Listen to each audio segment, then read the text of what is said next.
Key point 1. Where active listening can take you. The concept of active listening may sound simple, but it can be challenging and technical. Unlike passive listening, active listening requires full awareness of the speaker's words, an active body and mind, and a responsive attitude. Active listening helps you understand the speaker's message and makes them feel heard. Active listening is a gateway to getting through to others by understanding their needs.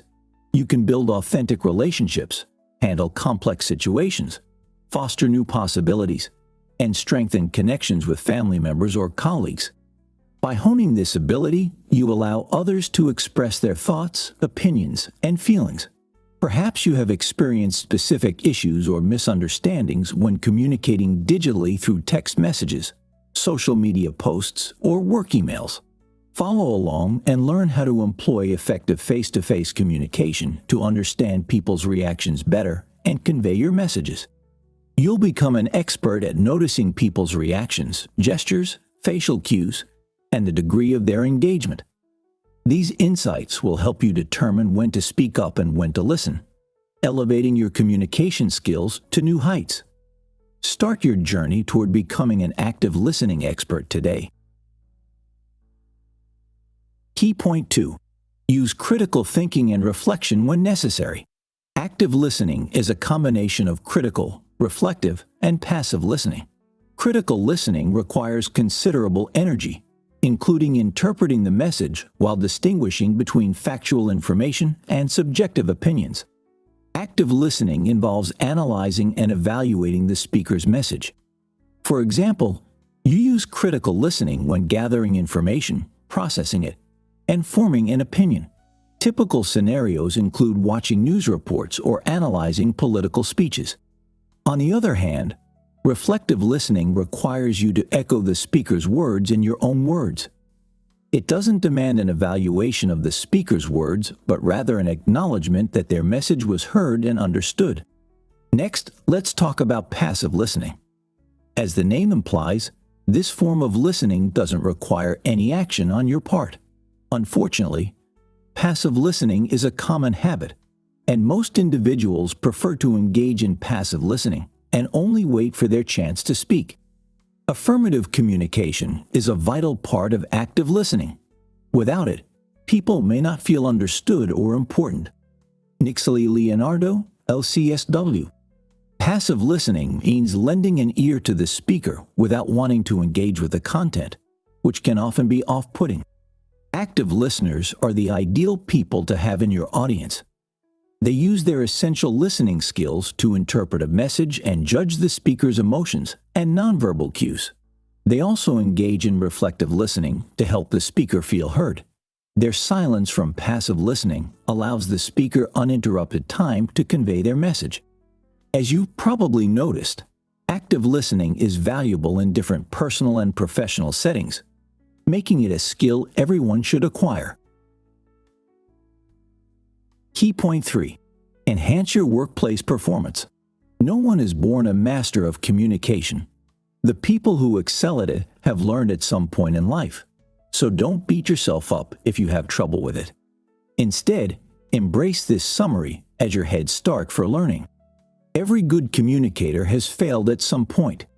Improving your communication skills is essential and will save you from many personal and professional problems that people experience daily. Everybody has been in a position when they wanted to tell their boss, colleague, or partner something, but didn't know how. As a result, many people resort to keeping quiet in such situations, which further aggravate the issue. It's safe to say your life will be more enjoyable when you improve your communication skills. Active listening plays a crucial role in achieving this. Active listeners often have people confide in them, and their partners become more open to constructive criticism. Moreover, in the workplace, colleagues may be more willing to cooperate with someone who listens actively, and customers might favor them among their peers. So, it's worth noting that empathy is vital to becoming a good listener. Let's talk about that a bit. Nixley Leonardo defined empathy as the ability to sense another person's feelings and imagine what it's like to be in their position. An empathic person puts others first and acknowledges and understands their emotions. Without empathy, we only hear the words the other person says. We don't understand them, making us incapable of responding to their needs. Keep in mind that a question that might seem simple to you might not be so simple to someone else. Nixley Leonardo, LCSW. Key point 4. The correlation between communication and emotions. Active listening involves setting aside negative reactions and paying attention to what others say. And so, by sacrificing to improve the lives of others, you also improve your own life. When communicating with a determined person, active listening can make them feel heard and increase their receptiveness to listen. Active listening is effective in reaching out to a stubborn individual. Listening also makes giving constructive criticism to your colleagues and subordinates easier. Imagine a boss who always listens to everything you have to say. Through their actions, they show they're not just interested in getting results, but also in your professional growth and overall well-being.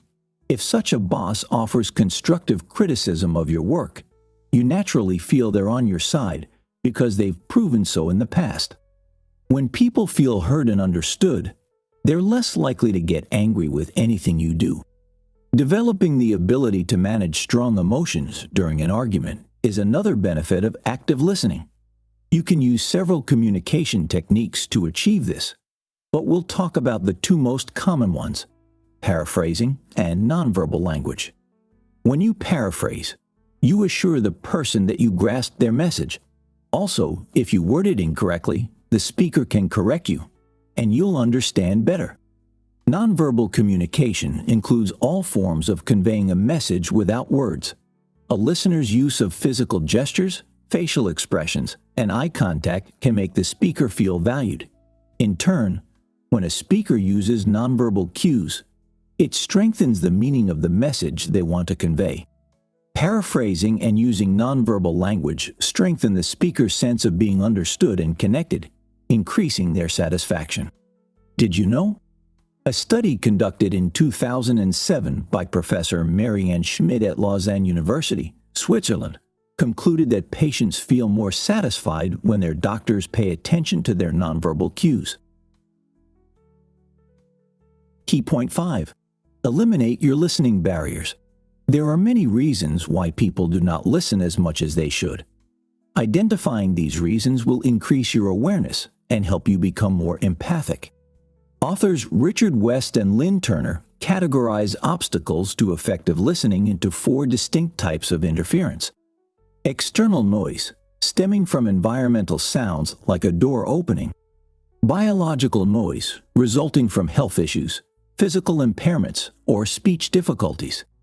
Language noise, arising when understanding is hindered by a speaker's use of complex terminology or incorrect grammar. Mental and emotional noise, originating from psychological factors. All of the above can act as stressors, making it difficult to focus on conversations. Try to identify the ones that prevent you from communicating effectively. Ready to move forward? Great. Let's continue. To effectively engage someone who seems unfocused or has drifted off during a discussion, it is often necessary to address their emotional state first if there are no apparent external distractions.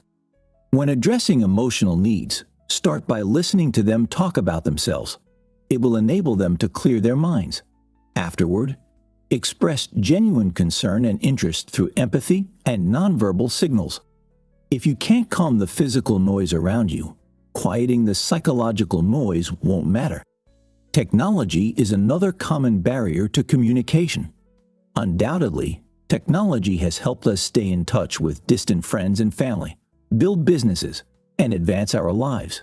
Yet, without being mindful, that same technology can distract us from making genuine and meaningful connections with others. We constantly use our phones to fill our free time when we should connect with others instead.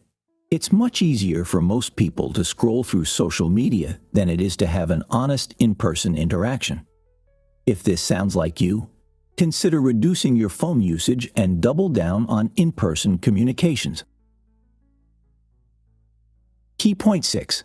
Smoothen your communication. Each time we interact with people is an opportunity to boost or hurt our self-esteem, worldview, or interpersonal relationships. Therefore, we must never take our interactions for granted. We can improve our communication abilities by understanding ourselves better, knowing our biases, and handling emotions. Let's talk more about the following. Challenging your distortions. You must examine your automatic pessimistic beliefs and compare how they align with reality. Start identifying the things that make you feel bad about yourself, the distortions you may have of others, and your tendencies to act negatively. Then take practical steps to challenge your distortions by using preparatory empathy, acknowledging when you've reacted negatively, and involving your loved ones in your journey of self-improvement. Managing your expectations. While we all have expectations regarding those around us, we must learn to manage both our realistic and unrealistic ones to become better listeners. Practicing mindfulness.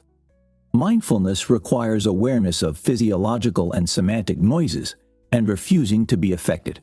Practicing mindfulness can help you remain present and become a strong listener. It also helps us realize that no one is immune to negative emotions and stress. This non-judgmental attitude allows us to become better listeners. Building emotional self-regulation skills. Dealing with strong emotions can divert your thoughts and make you lose focus. However, you can avoid these effects by training yourself to be intentional when managing your feelings. In doing so, you can refuse to live a reactive life. It is not necessary to compromise your happiness to fulfill the emotional needs of others. Exercising physical and vocal awareness. We listen not just with the ears, but with the entire body, so it is necessary to have both physical and vocal awareness.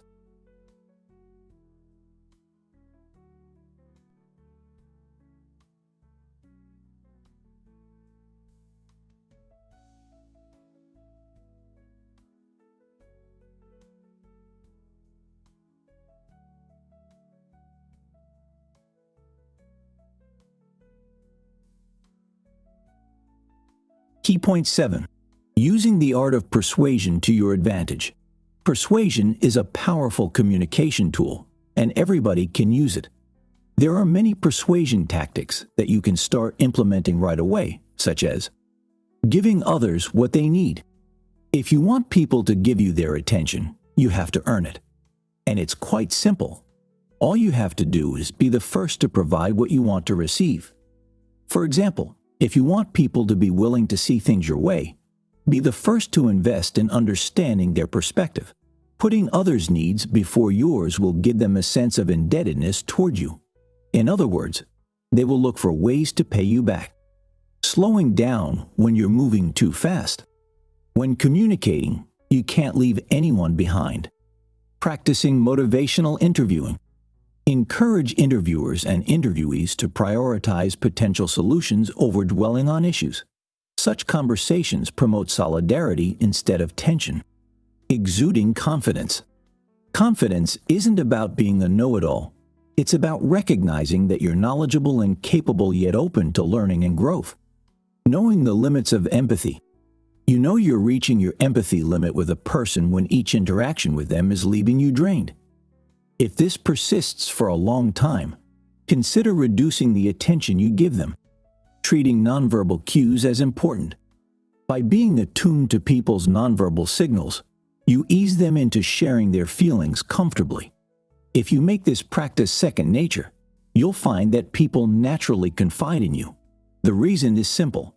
We all innately desire to be seen and heard, and many people don't feel their needs are being met. Imagine what happens when you come out as their savior. Catering to other people's needs often makes them more receptive to meeting your needs. Conclusion. Active listening is a way of listening that involves total concentration. By extension, it also requires active engagement with the message passed along and the person speaking. You can practice becoming a great listener by knowing your triggers, getting familiar with your tolerance level for various emotionally charged situations, identifying the types of noise that impede your ability to listen well, In addition, begin each conversation with an objective that can be anything from relaxing to negotiating a deal. Keeping a mental picture of that objective will enable you to listen and flow well with the other person. Also, remember that it's hard to communicate effectively when you're tired, hungry, or stressed out. Always avoid assumptions and distortions. When presumptions threaten to cloud your listening, confront your issues directly. Instead of suspecting the other of bad intentions, extend the benefit of the doubt, show understanding, and clearly state your needs. Lastly, learn to practice mirroring. It can happen subconsciously when you are entirely absorbed in what the person is saying. However, you can deliberately mirror to make the speaker feel a sense of connection and openness, even if the subject doesn't grip you. It is essential to be careful when mirroring someone's behavior, as the person might misinterpret it if you do it too often. If you're wondering, mirroring in communication refers to physically and behaviorally copying the speaker. Examples include maintaining eye contact and positioning your body like theirs. Try this. Practice active listening when you have a serious conversation with your spouse, friend, or someone at work. Listen carefully to what they're saying and pause to ask questions in between. Also, observe their emotions and body language as they speak. Practice this as often as possible, and you'll learn to become an active listener naturally.